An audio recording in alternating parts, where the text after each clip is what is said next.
Welcome to the Lips and Language podcast. My name is Cola, where we talk about life, love, and language. Remember to subscribe, like, and share. Let's get into today's topic. The ways in which we thought we would go are the ways that are easily changed.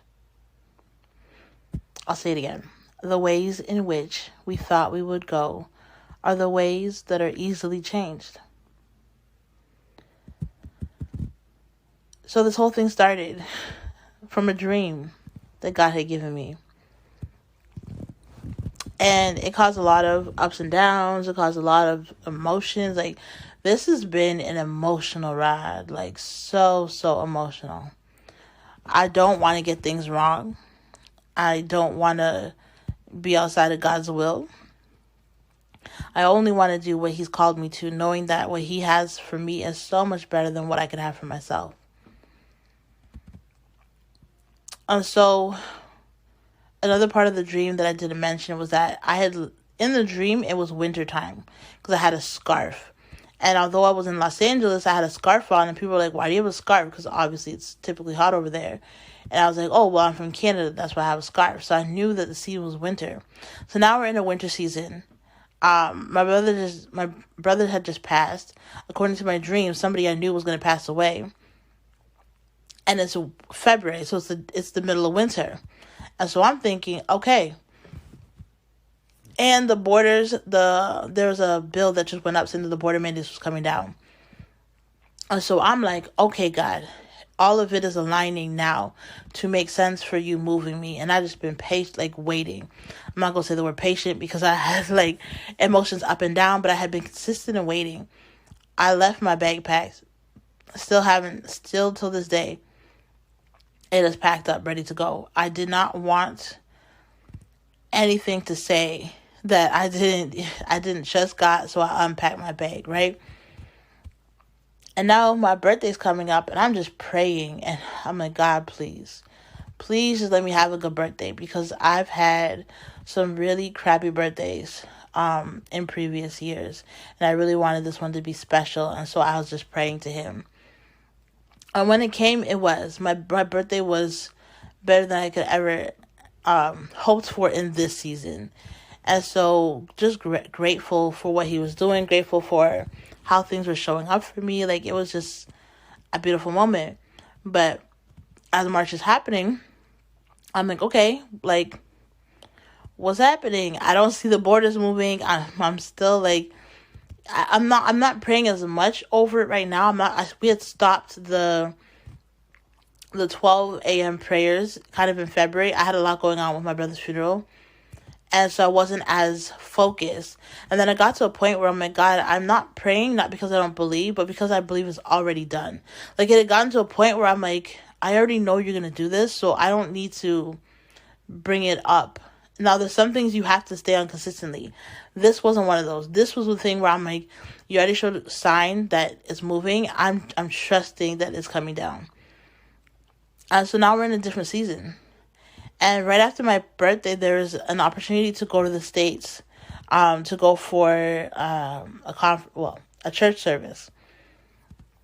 The only thing is, again, the vaccination policy, whatever, still wasn't over. And so we're like, okay, well, we definitely have to drive. And when driving, we have to just trust God that He's going to get us over. And this thing wasn't put together very, like, planned well. You know what I'm saying? Like, I had told my friend, I was like, hey, I think we should pray on going to this. And she's like, nah. I said, okay. And then a few days later, she's like, oh, I think maybe we should go. And I'm just like, okay, whatever. And finally we decided, we're like, you know what? 2 days before we're supposed to leave, we're like, I think we should go. And so we got a car. Somebody who came with us had like 2 hours to decide, either hop in or stay out. Like, it was just a really incredible time when I think about it, like how God did certain things. And we were on our way, headed to Chicago. Now, we prayed, we praised, we worshiped. We went through Windsor, actually. Chicago was about an 8-hour drive away from where we lived. And so it was 4 hours to get to this border. And so, 4 hours away, you don't want to drive 4 hours to be turned around. But we truly believed that God was going to get us through. We truly believed that the faith we had was that he wanted us in Chicago. And because he wanted us in Chicago, we were going to get through no problems. Well, we got to the border and we got in. And we went to Chicago. And I was just like, and I remember being in the car and feeling the anxiety, because it's not mine, I don't claim it, feeling the anxiety rise up in me, and me being a little fearful because I was already turned away from the border one time before, right? Now I'm headed again to the States, and this time I'm going for church, and like, God, I believe that you called us to this building, so if you called us there, you're gonna make a way. And he did. He honestly did. And the whole trip was a God trip. Like, just things that were popping up and things that were happening. Like, God was moving in different ways. Like, we were able to get the car for a decent price. We were able to get a place to stay. Like, things just aligned in a way that could only be God. And it really reignited my love for God and really reignited my faith in just the impossible. And that night when we worshiped like, it was something else. I worshiped like never before. I screamed till my voice was so quiet. Like, I pushed till my body, and we had been driving, basically. We drove 8 hours, so we drove all night. Didn't get much sleep during the day. Didn't really get that much time to rest. Could barely even change our clothes. But in church, none of that mattered. Like, nothing at all was important but just praising God, lifting up his name, and just dancing and just loving the atmosphere of Jesus and everything. It was so electric. Like, it was just so lit up in what God was doing, and it made so much sense that we had to be in the room. There's certain things that you have to get in the room. When God calls you to be in the room, you have to be there. And we got in, and on our way home, like the next day, because we really only went for this one night church service, it was just like praising God over all he was doing and the things that he was showing us. He was showing us that there's nothing too hard for him, that when he's ready, things all work out, things are all in alignment, and we didn't have to have fear of the border.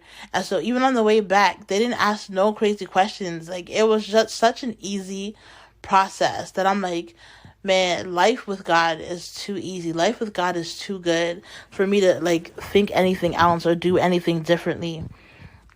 And I was really grateful, because what it helped to do was take away the anxiety of going to the border. It took away the anxiety of feeling like, oh, I'm just going to get denied again. Like, that pit feeling that was in my stomach when I originally went up, I had to sit, like, I didn't realize I was still holding on to that, and I had to release it in this moment and really just give God the praise, the glory for just allowing his will to be done concerning this trip. And so now I'm like, okay, God, I know we're leaving soon. I know I'm going soon. I know that you're changing things. You wanted me to be there. There's things that need to break. It's breaking. And like, the thing about the Chicago trip too is I wasn't sure if he was causing me to go to Los Angeles from Chicago. I think that's important to know. Is that I had originally told my friend, I'm like, hey, I'm driving with you there, but I don't know if I'm coming back. So just so you're aware, just so you can make arrangements, whatever. Because I'm like, if I'm already in the States, if I actually got through, because a big part of the issue back then was like, everyone was telling me it's so much easier if you drive. And I never had a ride. And so here I was finally with a ride. And I'm like, okay, well, I'm already in the States. If I'm already in the States, I can fly wherever I need to go.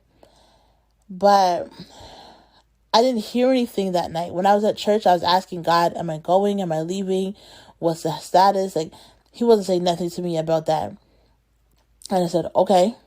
And so the next morning, I was just like, I didn't even sleep that much because I was so stressed out about, should I leave? Should I go? I don't know. If I stay, it's not even like I had money on me. I'm like, if I stay, I'm going to get stuck in the States. I'm going to have to find my way to fly back, right? I'm like, or if I go, I might be losing my chance at what you're telling me to do, which could be to go. You might have provision for me to go, and I'm just like too fearful to make that step, although I'm already here. And so I had this big battle with God in the night, just like, what do I do?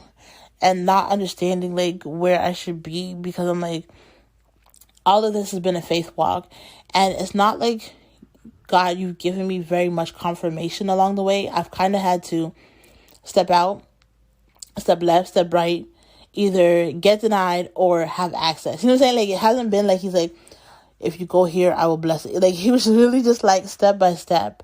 As I take a step, then I find out, okay, I'm being held up.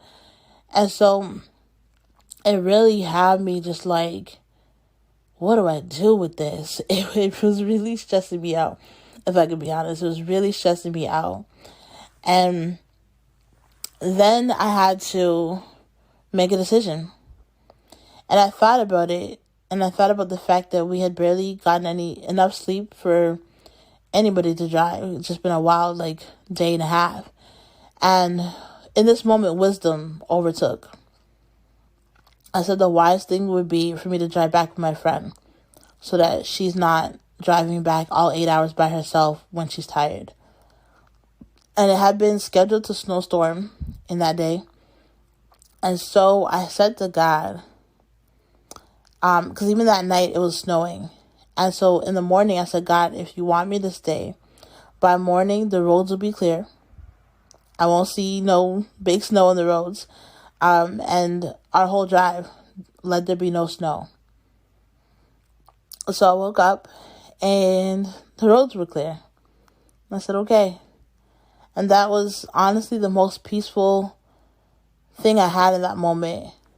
And so when my friends asked me, like, oh, are we dropping you at the airport? I'm like, no, I'm driving back. Because that honestly, in that moment, made the most sense for me to do, is for me to drive back. Is for me to not leave people stranded. She had a friend, we had brought another person with us, but that person doesn't drive. So that's just, it, you know what I'm saying? Like, it just wouldn't be wise overall. And, so in that moment, like I said, wisdom took over, decided to come back. And it almost felt like for the second time I was being denied Los Angeles. But I said, if it's not this way, it'll be another way. God is going to make a way somehow for me to get over. And even like as we got closer to the border, I was like, man, this is my last chance. I should stay in the States. But I'm like, it's okay. And the beautiful thing is, God had taught me a while ago that we have authority in this land, that we can speak to things. And so something like the weather, I'm able to speak to the weather. And as long as I'm doing whatever is in God's will, the weather will stop. So it did not snow in Chicago. It did not snow in Detroit. The whole time that I was driving, there was no snow. None at all. And so on that trip, I guess I learned more about God and about wisdom and about just the things that he provides. Not too long after that trip, my friendship with that individual kind of fell apart, which is fine. Things shifted in a new direction that God has me in, and I'm like, cool. And I'm just trying to make sense of everything. Like, things are happening. I'm still not in work. I'm still at home. Every month it's like, how am I paying for this? How am I paying for that? And somehow I'll get some type of like job or some type of something happens and it's provided for. And at the time it feels so stressful. But God has been providing and sustaining me. Like, I may not have all the extras, but the sustainment part, man, God has been sustaining what it is that he gave me. God has been holding on to what it is that he showed me. And it has brought me thus far. And it has brought me to a moment where I'm still holding on. I'm still having faith. I'm still believing in what he has for me. I'm still believing that he has me leaving. And people would ask, like, oh, are you coming here? Are you doing that? I'm like, if God has me still here in Canada, I will come. But if not, I'll be gone. And I just wanted to keep my mind open. I didn't want my speech to be of that where I was making long-term plans when I didn't have a long-term vision. So I started seeing things as short-term. I started seeing things as, if I'm here for that, I'm here for it. But I'm not making plans. I'm not making definite plans. I'm not telling you for sure I'm showing up when I don't know what plan God has for me. I don't know what he sought out for me. I don't know what his focus is. And so I can't give you a definite yes when at any time I could leave. And I still kept that. It felt a little crazy at times, I'll be honest. It felt a little weird to live in such a way where I'm like, at any moment I could leave. So I'm not making plans. I'm not going out. I'm not really hitting up too many people, because I'm like, at any moment he will call me and I will leave. And then there's this thing. I was growing with God, growing to hear from him, and just starting to understand. There's some time in between February and March, just going through the stuff with my brother, when I was just sitting with God, and I had this the idea came back to me of leaving with papers, because I had been looking up the different ways to get into the States legally, where I wouldn't have to come back right at 6 months, but I could stay a little bit longer. And they have this thing called NAFTA, which is from the fair trade between Canada and US and also Mexico. And the only way you can qualify is if you are applying for one, if you have a job offer for one of the jobs on the list. And I was like, the only thing I remotely qualify for would be graphic design. And that's just because like I didn't necessarily, that's just because the skills that I have. I've built so many websites. I've done logos. At this point, I had done two logos for church specifically. But I had done countless brochures, how many websites. Like, I had enough that if I really needed to build out a portfolio, I could, and to show the work that I do, right? And so I started praying on this idea of graphic design and feeling so underqualified, because I went to school for fine arts, but it wasn't specifically graphic design, and just feeling like, man, God, if I could just qualify for this thing, then maybe I could use this to get into the States. I had talked to my church about potentially sponsoring me. I'm like, well, since I work for the church, I was a freelancer, so they're paying me as a freelancer, but I'm like, I started doing some other things, and I'm like, maybe you can officially hire me and I can get papers to come over. And so we prayed about it. And it seemed like that's the way that God was leading us to go. And so I said, okay, I'll start looking into it. But even as I was looking into it, I feel like a part of me was just like probably doubting, because I was just being such a procrastinator when it came to getting things together.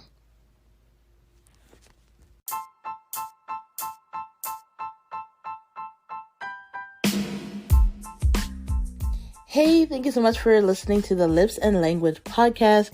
My name is Cola. I am so excited that you are here. If anything I said today resonated, then get in touch with me. I have an amazing mentorship program. It is for those who feel misunderstood, overwhelmed, going through grief. It is truly an amazing time. If you want more info, hit my website, lipsandlanguage.com. And if you want to get in touch with me, you can hit it up on the website or DM me. I have a free gift for you, and I would love to be in contact with you. Whatever you decide, just know that healing, it looks good on you. And I'm so excited that we get to do this journey together. Have a blessed day. And if nobody told you, I will. I love you. Enjoy your day, and we'll talk soon. Peace.